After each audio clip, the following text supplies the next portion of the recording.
Hello students, इस slide में हम साइकस की लीफ की एनाटॉमी और मॉर्फोलॉजी के बारे में जानकारी प्राप्त करेंगे।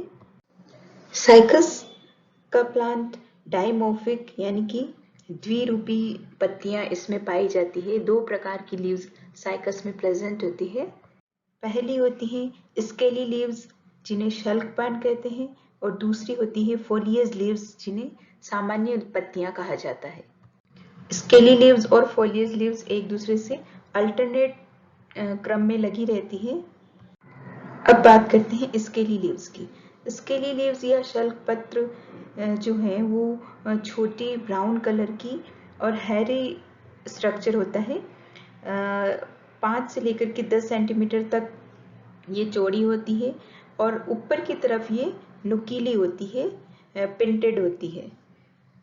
ये इनका स्ट्रक्चर काफ़ी सरल होता है, सिंपल होता है और ये परसिस्टेंट नेचर की होती है। परसिस्टेंट का मतलब है बहुत दीर्घ काल तक प्लांट पर लगी रहती है। स्केली लीव्स का काम क्या हुआ, जो भी नई कलिकाएं आ रही है, बर्ड्स आ रही हैं, उन बर्ड्स की और तने की सुरक्षा प्रदान करना।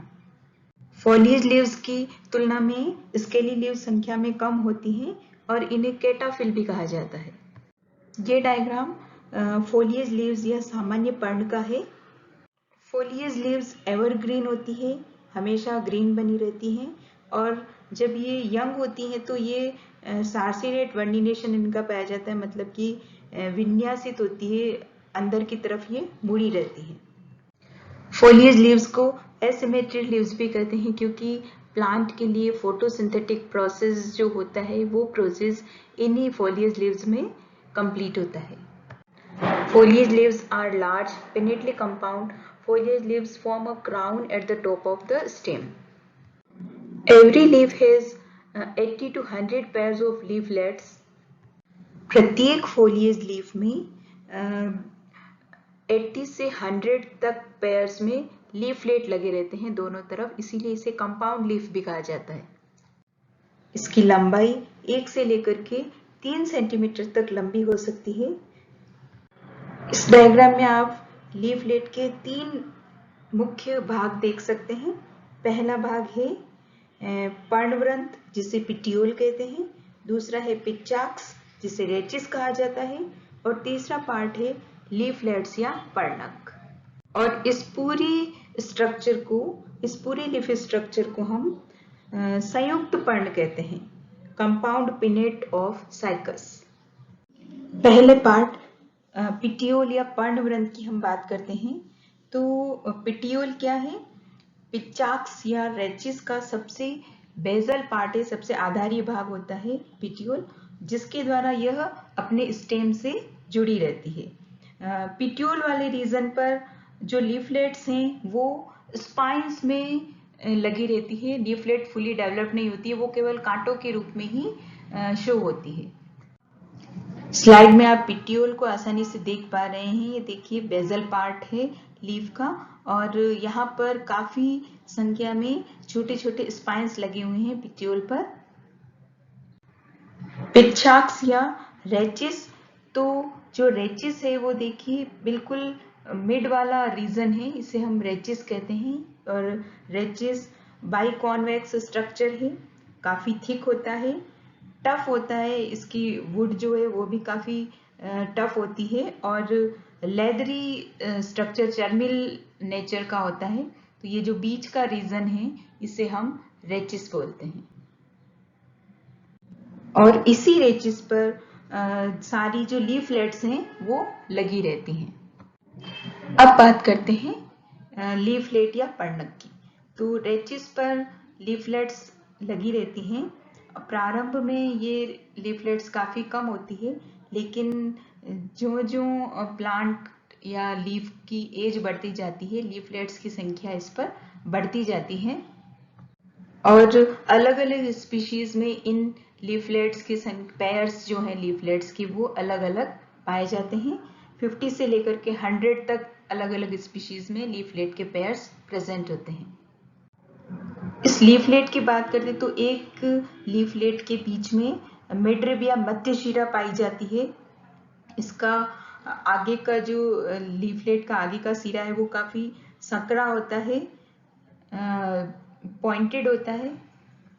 मिडरिब जो इसमें पाई जा रही है वो अशाखित होती है, मतलब कि मिडरिब से किसी प्रकार की शिराएं नहीं निकलती है, और संचरण को कंप्लीट करने के लिए जो भी फूड बन रहा है या जो भी वाटर है, उस वाटर को लीव्स के सारे पार्ट्स तक पहुंचाने के लिए, क्योंकि यहाँ पर शिरा एब्सेंट है तो वेंस एब्सेंट होती है, तो कुछ स्पेसिफिक टिश्यूज का डेवलपमेंट हो जाता है जिसे हम संचरण उत्तक या ट्रांसफ्यूजन टिश्यूज कहते हैं, जो कि शिराओं का काम करते हैं। दी गई स्लाइड रैचिस का टीएस स्ट्रक्चर है, जिसमें एक तरफ सेलुलर डायग्राम दे रखा है और एक तरफ आरेखीय चित्र है। तो जो रैचिस है इसकी शेप कैसी है, उभयतोलक या बाइकॉन्वेक्स टाइप की है, और इसके मेन 3 पार्ट हैं, एपिडर्मिस या एपिब्लेमा जिसे बाह्य त्वचा कहते हैं, भरण उत्तक या ग्राउंड टिश्यूज, एंड रंभ या स्टील।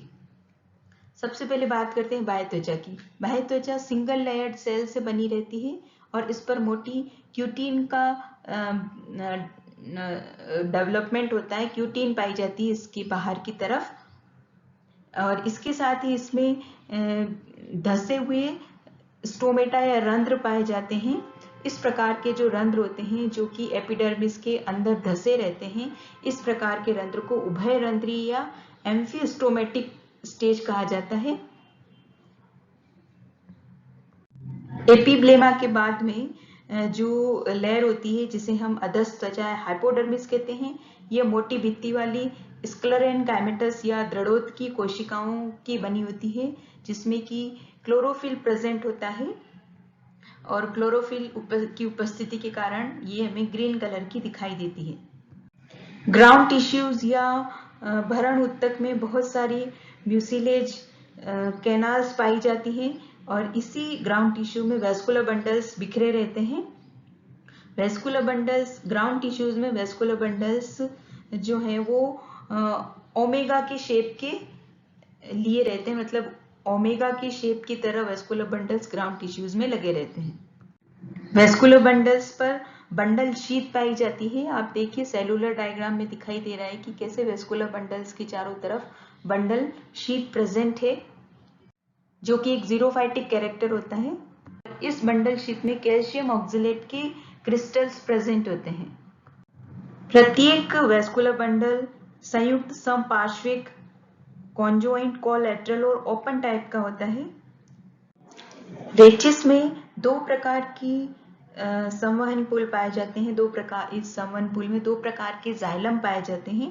पहला जाइलम होता है अपकेंद्रकीय या सेंट्रीफ्यूगल जाइलम, और दूसरा है अभिकेंद्रकीय या सेंट्रीपिटल जाइलम। अपकेंद्रकीय या सेंट्रीफ्यूगल जाइलम में मेटाजाइलम फ्लोएम की तरफ होता है और केंद्र से दूर प्रोटोजाइलम प्रेजेंट होता है। इसी प्रकार सेंट्रीपिटल जाइलम में मेटाजाइलम फ्लोएम से दूर और केंद्र की तरफ, और प्रोटोजाइलम फ्लोएम की तरफ सेंटर से दूर स्थित होता है। इस प्रकार 2 प्रकार के जाइलम की उपस्थिति के कारण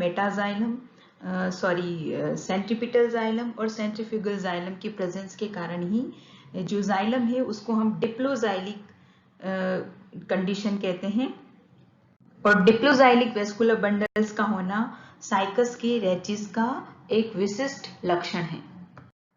टीएस ऑफ लीफलेट। लीफलेट के टीएस में भी 4 पार्ट मुख्य तौर पर दिखाई देते हैं, एपिडर्मिस, मेसोफिल, ट्रांसफ्यूजन टिश्यूज और स्टील। ये 4 भाग मुख्य तौर पर टीएस ऑफ लीफलेट में दिखाई देते हैं। पहले हम बात करते हैं एपिडर्मिस या बाह्य त्वचा की। लीफलेट डॉर्सीवेंट्रल होती है, पृष्ठधारी स्वभाव की होती है। एपिडर्मल लेयर की बात करते हैं तो एपिडर्मिस,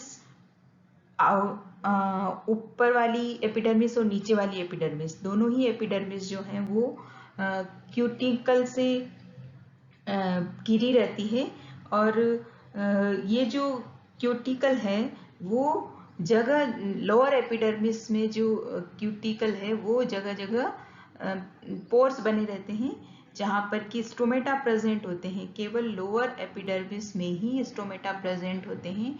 अपर एपिडर्मिस अनब्रेकेबल होती है, वो पूरी ढकी रहती है क्यूटीन से। लोअर एपिडर्मिस पर धसे हुए स्टोमेटा प्रेजेंट होते हैं और यहाँ पर गार्ड सेल्स पाई जाती हैं। गार्ड सेल से घिरी हुई 8 से 10 सब्सिडरी सेल्स या सह कोशिकाएं प्रेजेंट होती हैं जो कि स्टोमेटा का स्ट्रक्चर बनाती हैं। हाइपोडर्मिस या अधस्त्वचा।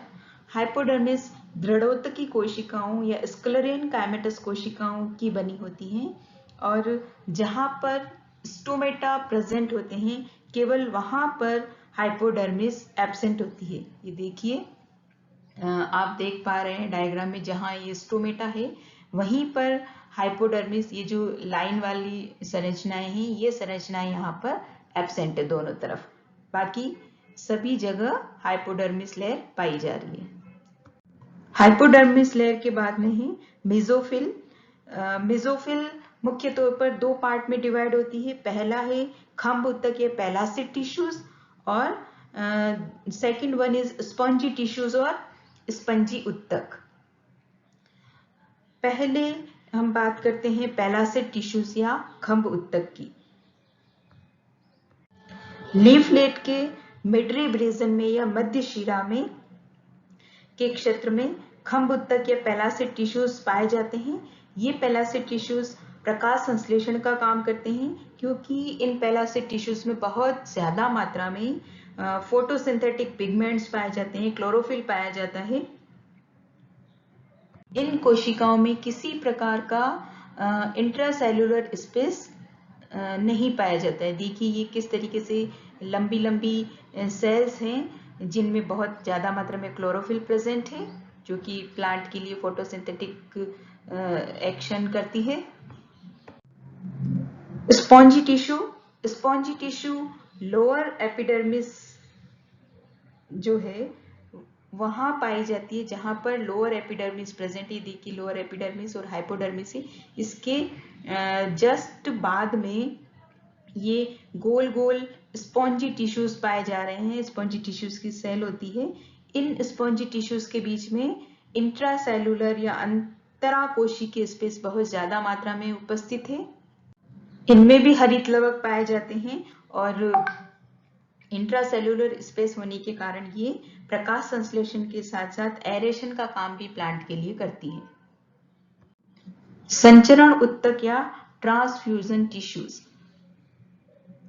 खंभ उत्तक और स्पंजी उत्तक के बीच का जो रीजन है वहां पर संचरण उत्तक या स्पंजी संचरण उत्तक या ट्रांसफ्यूजन टिश्यूज की 2 से 3 लेयर्स पाई जाती हैं। ये देखिए लंबी लंबी ट्रांसफ्यूजन टिश्यूज की लेयर्स है दोनों तरफ, इस वेस्कुलर बंडल्स के दोनों तरफ साइड में।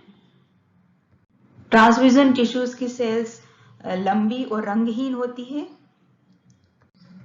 ये प्लांट में वाहिनिकाओं की तरह बिहेव करती है और इन पर पिटेड या जालिकावत थिकनिंग पाई जाती है।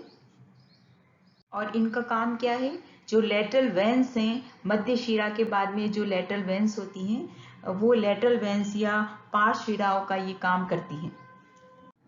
स्टील मिडरिब रीजन के बीच में एक मिजार्क कंडीशन का वेस्कुलर बंडल प्रेजेंट होता है। इस वेस्कुलर बंडल के चारों तरफ बंडल शीट पाई जाती है जिसे पुलाछद कहते हैं और जिसमें कैल्शियम ऑक्सैलेट के ग्रेन्यूल्स प्रेजेंट होते हैं बंडल शीट में। वेस्कुलर बंडल संयुक्त समपार्श्विक होता है और ओपन होता है। इट मीन्स इसमें कैम्बियम प्रेजेंट होती है। क्योंकि जाइलम दोनों प्रकार के होते हैं, सेंट्रीपिटल जाइलम और सेंट्रीफ्यूगल जाइलम, इसलिए ये जो कंडीशन है उसे हम डिप्लोजाइलिक कंडीशन कहते हैं। Xerophytic characters of Cycas leaflet. Cycas की लीफ में किस प्रकार के जीरोफाइटिक कैरेक्टर या मरुद्वितीय लक्षण पाए जाते हैं? इसी क्रम में पहला लक्षण है presence of cuticle on epidermis. Thick wall on epidermal cells. Epidermal cells के ऊपर काफी मोटी थिक वॉल होती है। हाइपोडर्मल सेल्स स्क्लेरेन काइमेटस कोशिकाओं से बनी होती है। और जो स्टोमेटा होते हैं जो कि लोअर एपिडर्मिस में प्रेजेंट होते हैं, ये स्टोमेटा दसे हुए होते हैं ताकि इनसे वाष्पोत्सर्जन की क्रिया कम से कम हो सके। प्रेजेंस ऑफ ट्रांसफ्यूजन टिश्यूज, संचरण उत्तक या ट्रांसफ्यूजन टिश्यूज की उपस्थिति भी जीरोफाइटिक कैरेक्टर है। इसी के साथ जो वैस्कुलर बंडल्स हैं उनके ऊपर एक शीत पाई जाती है जिसे बंडल शीत कहा जाता है या पुलाच्छद कहा जाता है। पुलाच्छद की उपस्थिति भी जीरोफाइटिक कैरेक्टर्स हैं। तो ये सारे कैरेक्टर्स की उपस्थिति के कारण ही साइकस को हम जीरोफाइटिक कैरेक्टर वाला प्लांट मान सकते हैं।